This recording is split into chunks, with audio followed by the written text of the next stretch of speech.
For every woman, there's a particular man that they'll do anything for. That's a full-time job in itself. I like you, but I will not let you take a scene from me, and don't you let me take a scene from you. That Oscar should have been mine too, because I co-wrote that song, but DJ did that, and DJ has his Oscar.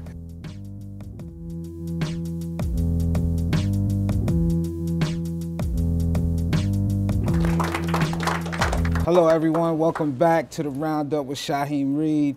You know, for some reason, about 90% of my female friends were fighting to be in this audience today. And I was like, it's only a few, we can't get you all in. So I'm getting a lot of hate texts and a lot of hate on Twitter right now from my female friends because they couldn't be in here with my man Terrence Howard. Thank you. Right on, baby. Thank you so much for coming in. Thank you for having me here, man. It's yeah, man. Yeah, man. You back in New York City, a place where you got your origins, really. Yeah, I grew up right on 43rd and 9th Avenue in Manhattan Plaza. You know, where Donald Faison came from, Giancarlo Esposito. You know, hell, so many big cats made it from Manhattan Plaza. So it's nice to be back home. What's it like when you go through the city now and you see, like especially someplace like Times Square where it's Disney and the Lion King and different things like that, and knowing how it used to be? It used to be triple X, you know, be 13 years old, sneaking into all those theaters we weren't supposed to sneak into, leave the door open for everybody. Yeah. It's all cleaned up, and I think it's a good thing now. I mean, when I was a kid, I wouldn't have wanted to see Disney there. But now as a grandfather, I'm happy that they've cleaned out some of that element, because it's been leading us in the wrong direction for such a long time. And like they say, if you're not a liberal when you're young, you're a coward, and if you're not a conservative when you're older, you're foolish. You know, I hate to say it, I've become more of a conservative, but because I've got a grandchild now, I've got 3 children that you know, they follow you with everything you do. So absolutely. So we're gonna start off, before we really dive deep into the interview. I like to do, you know, I call it quick fire questions. You can call it Reid's rapid response, however you want to say it. Just something real quick, and we'll go back and forth. All right. Question number 1: if Spaceman from Sunset Park really existed, what would he be working as today?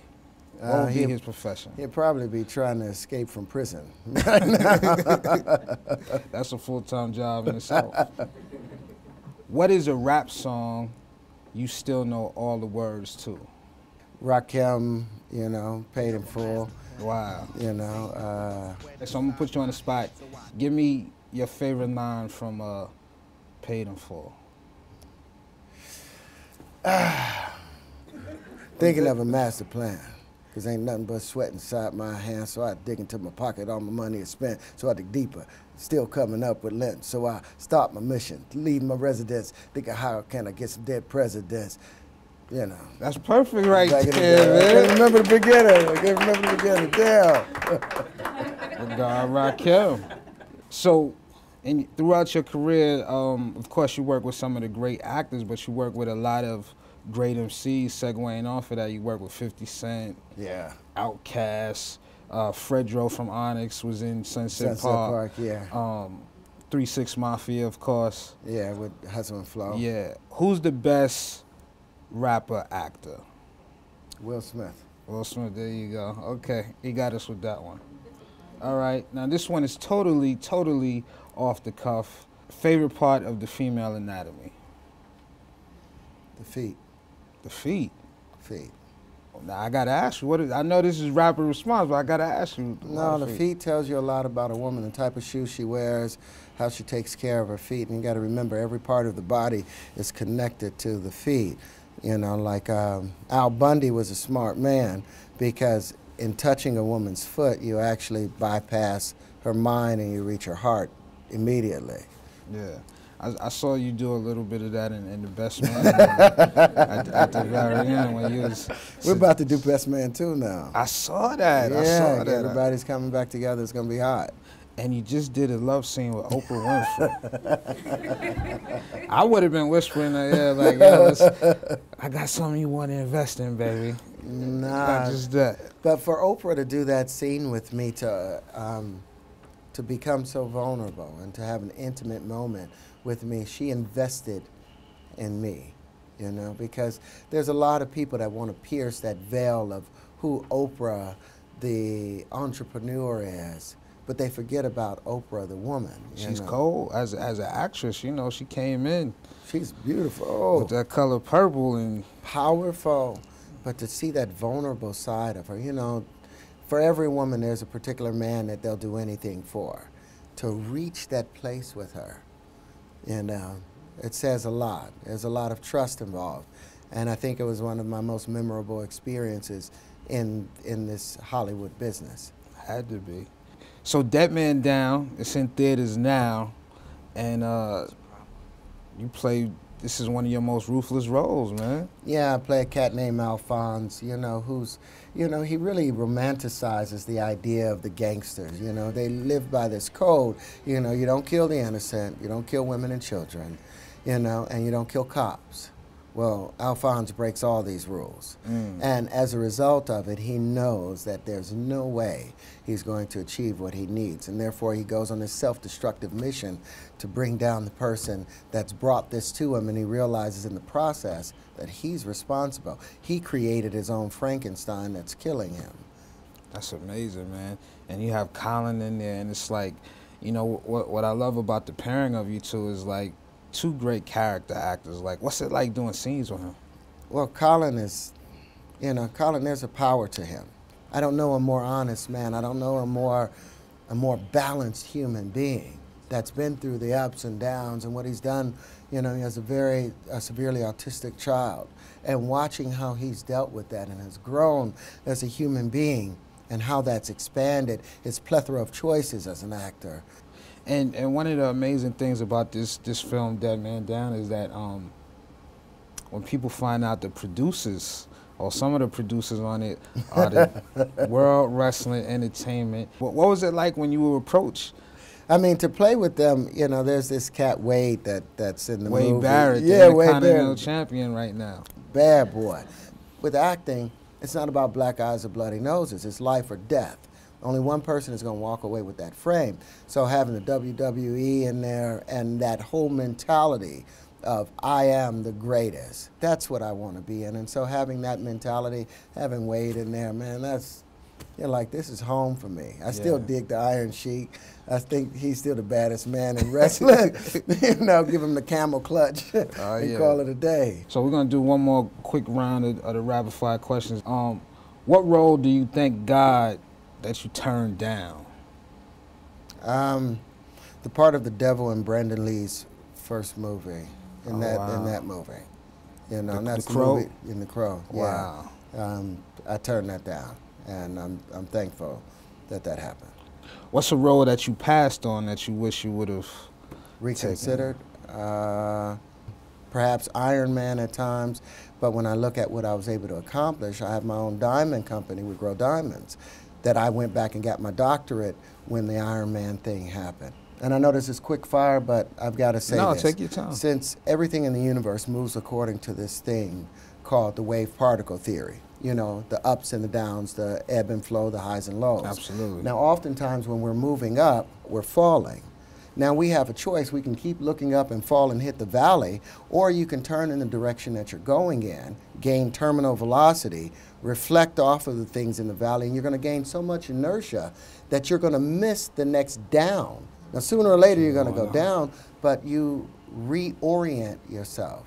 So I'm thankful for every mistake or mishap or happy accident, because as long as you turn in the direction you're going, you can gain terminal velocity and you can reach the height that you're trying to get to. You know what I mean? I love that. Happy accident. That's a great way to look at it. That's a great way to look at it. What's the best album to play on a movie set? To play on the movie set? Caetano Veloso, Sonhos. I mean, he's a Portuguese singer. He's got this song, Sonhos, and Cuando ulme mundo, aras mundo, todo mundo admitia. Mama dança muy extraña, mais presa, mais carinha, mais calma, mais alegria. I was more agreeable, I was more calm, I was more present, more pleasant, all of those things. And not knowing the words, but hearing the music behind it, it sets the pace for the set and the spirit that's behind it to where everyone is happy with whatever occurs. Yes. So, you know, Caetano Veloso, he's a Brazilian singer, he's amazing. Now, how do you take such a peaceful, calm thing and then go and bust 1,010 guns like on Dead Man Down? Like, you know, we all chilling and, you know, the vibe is right, and then, okay, give me that Uzi. Let me go swing something up. Well, when you get to dealing with the base of human emotions, you know, at our core, we're still beautiful and loving people. But most people commit violence, not out of anger, but more so out of fear. You know, you've hurt me and I don't want anyone to hurt me again. And so now we have this movie about revenge. And what Niels did was amazing because there's no good guy in it and there's no bad guy. Every person in the movie is seeking revenge for some act that has been perpetuated upon them. And that's where you gain the wisdom from the movie. That's amazing. Now, you know, through your travels, you've worked with so many people, which we said before. Is there one actor or a couple of actors that have taught you the most? Denzel taught me a lesson when we were doing the table read for Antoine Fisher. You know, as far as, there's two lessons, you know. He had told me I had a chip on my shoulder once, and he said, you're walking around like this, and all these white people, they're trying to put money in your hand, but you have your hands like this. Open up your hands, let them put that money in there. And then Richard Dreyfuss told me a lesson also. He said, don't you ever let somebody take a scene from you. I like you, but I will not let you take a scene from me, and don't you let me take a scene from you. You know, you battle to the last breath, and that's what raises the stakes. You don't lower your pool game when you're playing with somebody. You raise your pool game so that they can play better. What I learned from working with Robert Redford, he said, you know your lines, show up to work on time, and hit your mark. And then also he added to me, remember there's consequences to everything you are saying and doing. When you see a bad actor, they make a statement that has no consequence. They'll yell at their mother or father in a way that there's no consequence to it. Right. But if you add the weight of consequence, the gravity of it, then it hits the mark. Okay, so this is our last round, the quick fire questions, the read rapid response. What's the most outrageous lie that's ever been told about you? That I was gay. Wow. That was, I mean, I've been called T-hole, you know. I've been called a slut, you know. I've been called a bit of a pimp. But, you know, that was like, really? Okay. Interesting. What are 3 things about you that nobody knows?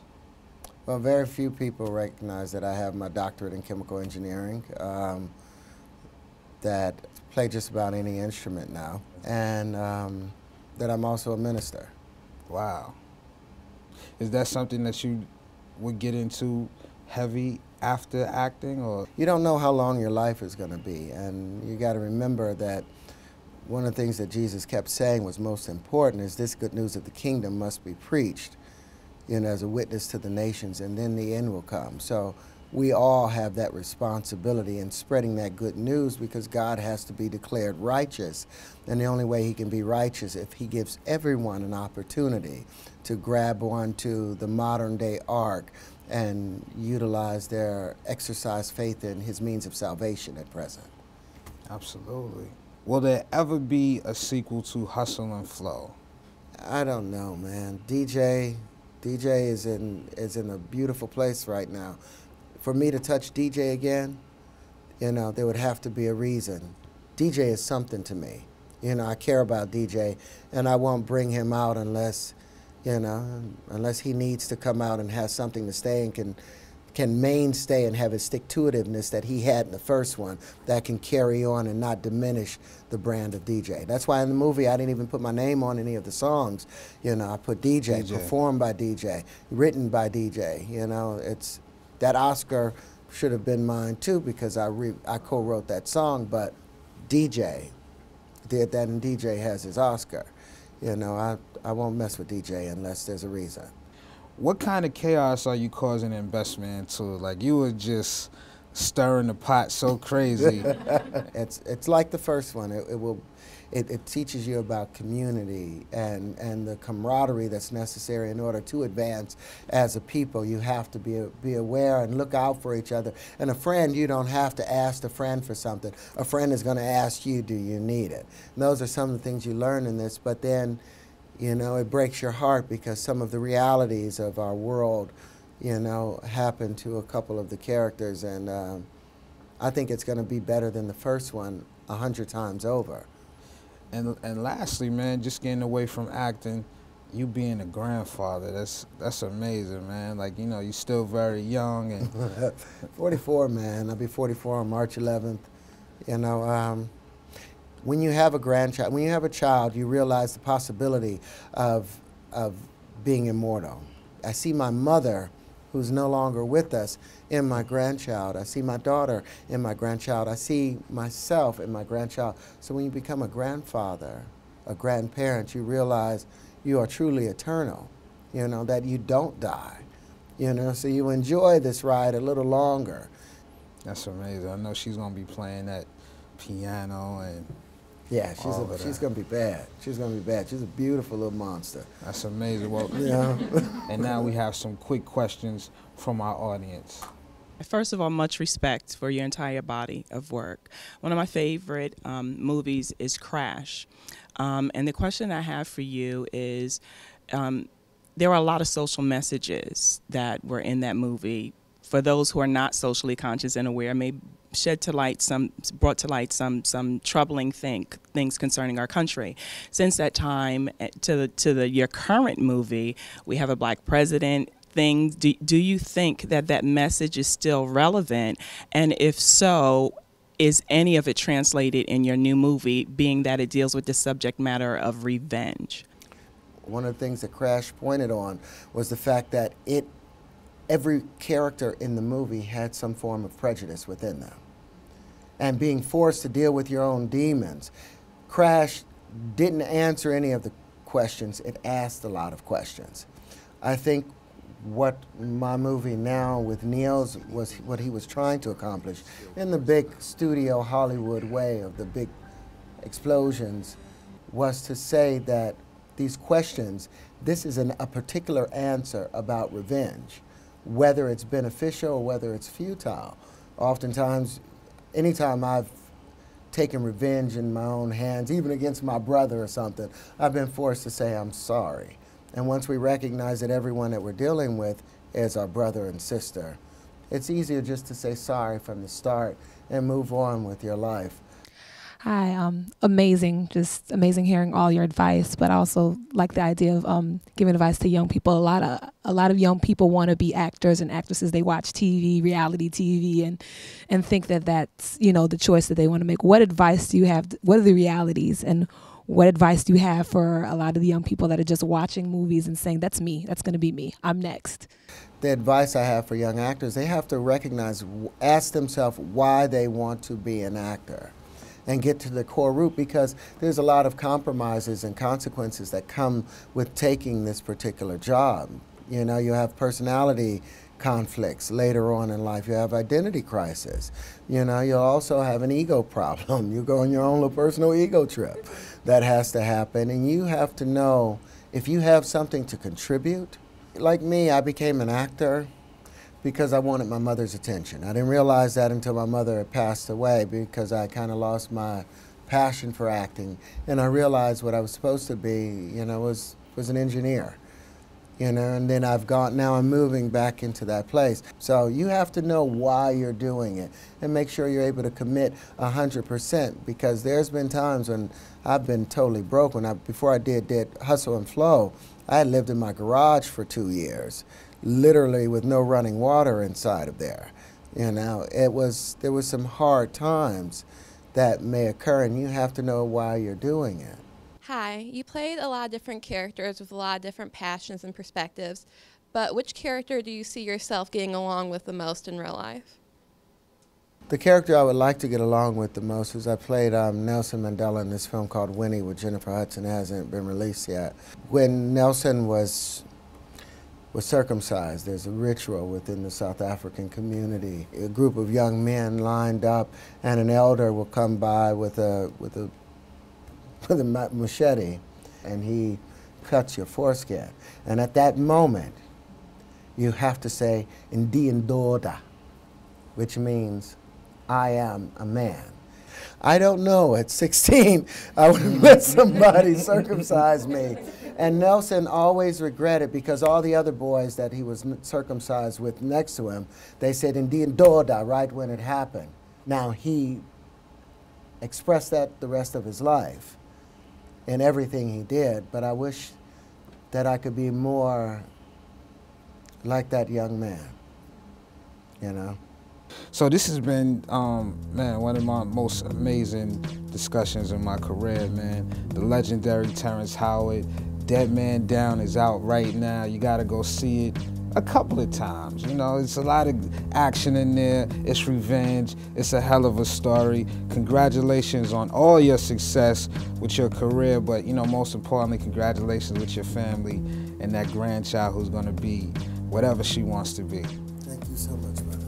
My pleasure. Thank you, sir. Thank you, guys. Puffy made us get fake eyes to emulate Biggie. He made the Locks get all fake eyes. Have one dead eye that be like Biggie. Wow. For every woman, there's a particular man that they'll do anything for. That's a full-time job in itself. I like you, but I will not let you take a scene from me, and don't you let me take a scene from you. That Oscar should have been mine too, because I co-wrote that song, but DJ did that, and DJ has his Oscar.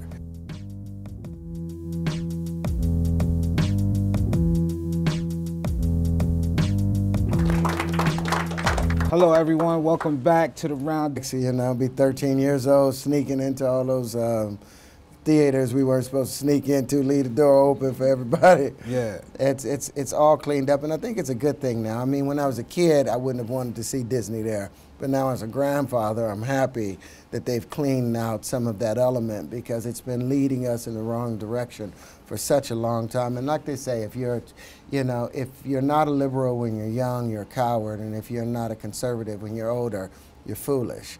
You know, That's your origins, really. Yeah, I grew up right on 43rd and 9th Avenue in Manhattan Plaza. You know, where Donald Faison came from, Giancarlo Esposito. You know, hell, so many big cats made it from Manhattan Plaza. So it's nice to be back home.